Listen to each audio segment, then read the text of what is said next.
সেই হিসাবে আজকের বয়ানের বিষয় হল আহলান ওয়া সাহলান মাহে রমজান, রমজানের স্বাগত বক্তব্য।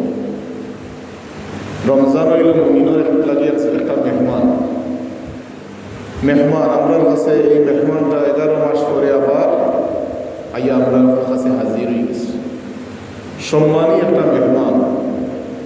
এই মেহমানে মানুষের জান্নাতর উপযোগী করার লাগে যায়, মানুষের তাকওয়া পরেজগারিতা দেখাইবার লাগে, পরেজগারিতা শিখাইবার লাগে, ধৈর্যর শিক্ষা দেওয়ার লাগিয়া, আর শবে কদর নামক নিয়ামত ফাওয়াইবার লাগিয়া রমজানটা আমরা কাছে আগত হয়।